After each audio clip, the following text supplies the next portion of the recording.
Most people living in modern civilization have lost touch with reality because they confuse the world as it truly is with the world they think about, talk about, and describe. Instead of experiencing reality directly, they engage with it through a system of symbols, concepts, and language that their minds construct to represent it. This system of symbols is, of course, incredibly useful, so much so that all of civilization depends on it. Without language, without symbolic representation, we would be unable to communicate, share knowledge, or pass down wisdom from one generation to the next. However, like any powerful tool, symbols come with their own dangers. The greatest danger is that we mistake them for the reality they are meant to represent. Take money, for example. Money is not true wealth. It is merely a symbol, a medium of exchange that represents value. Yet many people chase money as if it were wealth itself, forgetting that its worth is derived from something deeper: resources, skills, and the ability to create.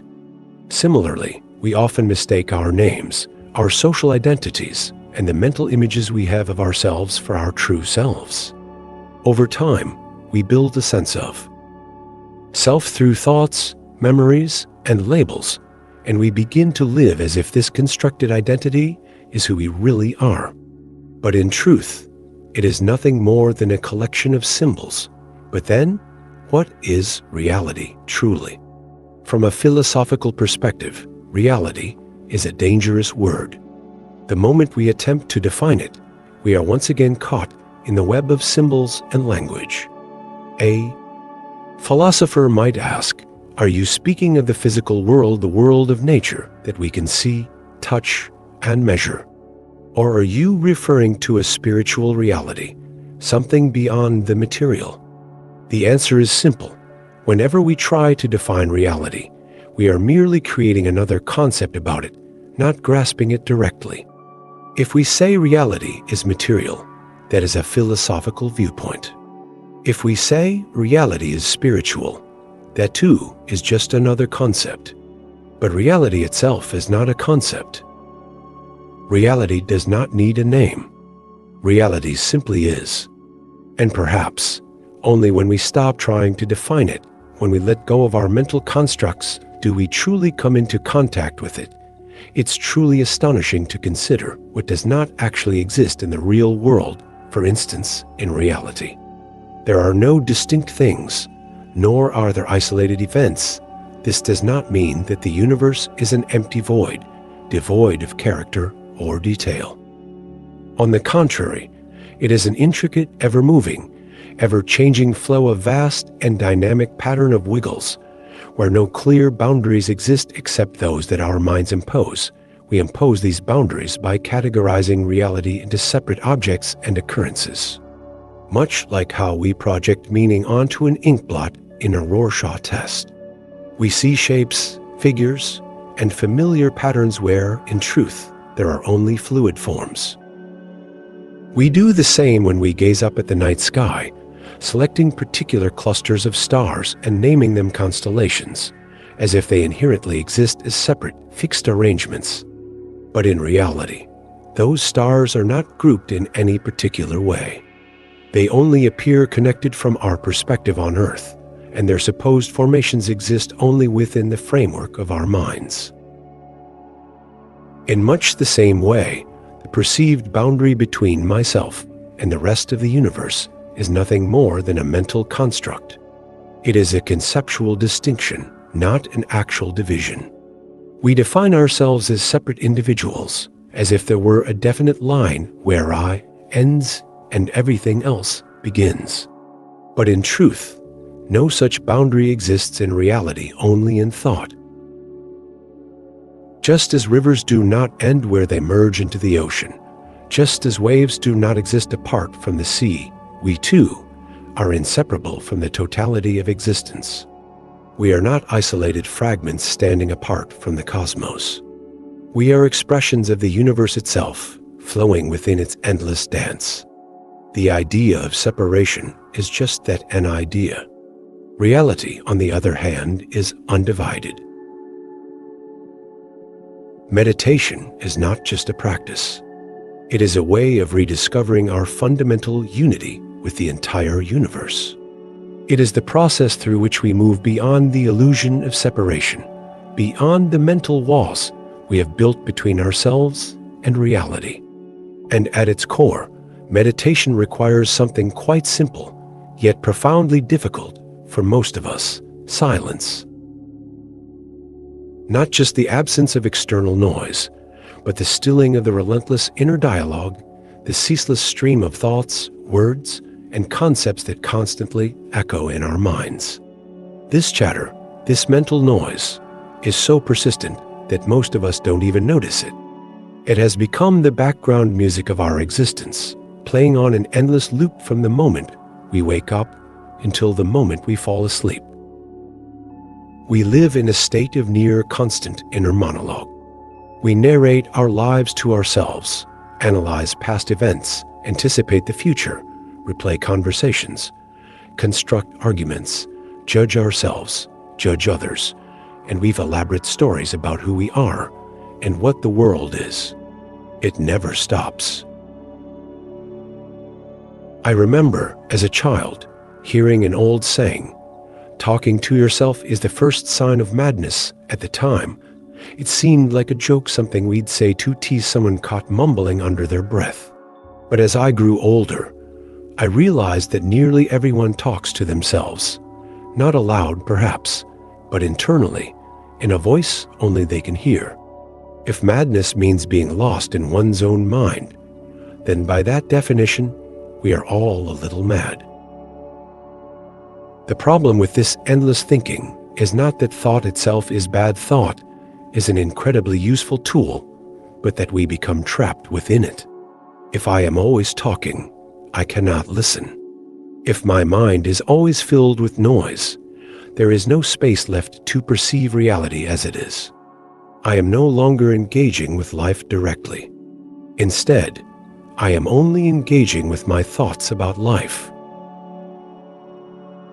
And what are these thoughts? They are merely symbols, words, images, ideas, attempts to represent reality, but never reality itself. It is as if we were trying to experience the ocean by reading a book about waves. No matter how vivid the descriptions, no matter how poetic the language, it will never be the same as feeling the cool water against our skin, hearing the crash of the waves, and tasting the salt in the air. Yet this is precisely how most of us live, entirely immersed in the world of symbols, mistaking our mental maps for the actual territory. We do not experience reality. We experience only our interpretations of it. And the more we think, the more we distance ourselves from direct experience, until eventually we forget there was ever a difference. Meditation, then, is a way of returning. It is the art of quieting the mind so that, for a moment, we may slip beyond the veil of thought and see things as they are, without judgment, without labels, without trying to control or categorize. It is the practice of listening, truly listening, to the vast and intricate symphony of existence, without interrupting it with our own commentary. And in that silence, something remarkable happens. We begin to sense, not as an idea, but as an undeniable experience, that we were never separate to begin with. The universe is not something out there, apart from us. We are it, and it is us. But we can only come to know this not as a theory, but as a living truth when we finally stop talking and start being. Now, that is the first and most obvious reason for meditation: to quiet the endless chatter of the mind, to step outside the prison of compulsive thinking, and to reconnect with reality as it is. But there is another reason, one that is far more subtle, and perhaps a little harder to grasp. To put it simply, meditation has no reason at all. Unlike almost everything else we do in life, meditation is not a means to an end. It does not exist to achieve a particular goal, to take us from one place to another, or to fulfill some external purpose. It is not something we practice in order to become better at life, to gain enlightenment, or to improve ourselves in some measurable way. If we approach it with such a mindset, we have already misunderstood it. In this way, meditation is much like music and dancing, perhaps two of the only other activities in life that do not exist for the sake of arriving somewhere. Consider music. When we listen to music, we do not do so with the intention of reaching the final note as quickly as possible. If that were the case, then the best musicians would simply be the ones who could play the fastest. But we know that this is not how music works. The beauty of a song is not found in its conclusion, but in the movement, in the rise and fall of melody, in the interplay of harmony and rhythm, in the way the notes weave together in time. The same is true of dancing. When we dance, we do not do so in order to arrive at a particular destination, as we would if we were traveling from one place to another. There is no finish line to cross, no final position to reach. The purpose of dancing is not to get somewhere, it is to dance. The movement itself is the point. And so it is with meditation. If we sit down to meditate with the idea that we are meditating in order to achieve something, whether it be peace of mind, spiritual awakening, or self-improvement, then we have already placed it in the same category as everything else in life, as a task to be completed, as a means to an end. But meditation is not a task. It is not a step toward something greater. It is, in itself, the destination. To meditate is simply to be. To sit, to breathe, to exist without striving, without grasping, without trying to reach anything beyond this moment. It is the art of allowing life to unfold exactly as it is, without resistance, without the urge to manipulate or control. It is the practice of stepping outside of time, not in the sense of escaping it, but in the sense of realizing that there is nowhere to go, nothing to attain, nothing to become. This is why meditation, at its core, is a paradox. If you meditate in order to reach a goal, then you have already missed the point. But if you meditate without seeking anything at all, if you simply sit and let everything be, then, quite mysteriously, you find yourself exactly where you need to be, just as the beauty of a song is in the playing, and the joy of a dance is in the movement. The essence of meditation is found not in its outcome, but in the act itself. It is the great return to this moment where everything has always been, and where, if we are truly present, we discover that we were never lost to begin with. Meditation, at its core, is the discovery that the point of life, the purpose, the essence is always found in the immediate moment. It is the realization that the present is all there is, and everything else is either a projection or a memory.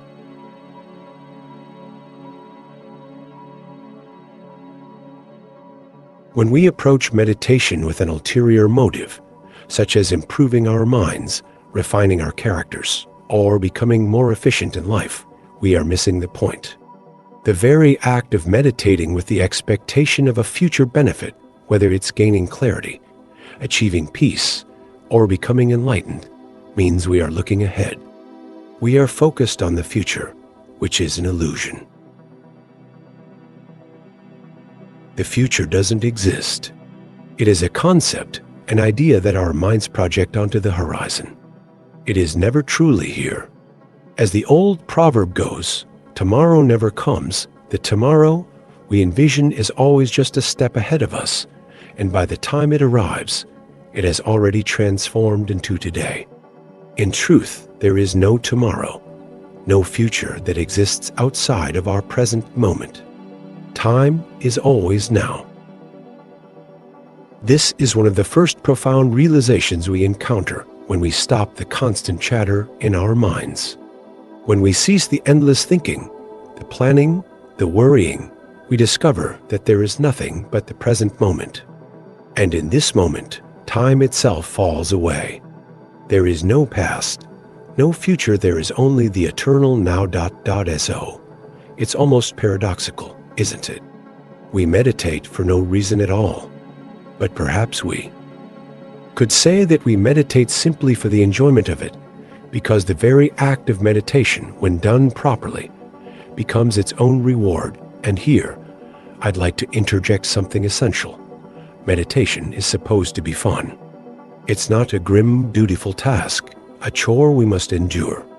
Too often, we confuse meditation with self-discipline or self-punishment, as if it were some kind of spiritual duty. And this mindset mirrors the way many of us approach religion. We perform rituals, follow doctrines, and pray because we believe it's good for us, or that it will help us attain some distant reward. But in doing so, we lose touch with the joy of the present, and it becomes something we have to do, rather than something we want to do. True meditation, however, is far removed from that heavy sense of obligation. It is not about striving for something, nor is it about achieving a distant goal. Meditation, when practiced correctly, is about digging into the present moment, about digging into life as it is right now. It's a kind of rhythmic dance with the eternal present. It's a flow, a groove with the now. It's about sinking into the simple joy of existing, of breathing, of being in this moment without any desire to change it or control it. And in that state of being, we are met with peace, a deep, abiding peace. When we truly embrace the present, when we stop living in the future or the past, we come to understand something vital. The point of life, the place where it all happens, is not somewhere out there or sometime in the future. It is right here, right now. Meditation, therefore, is the path to realizing that life is not something we need to chase or fix. It's something we are already living fully in the present moment. And that realization is the essence of peace.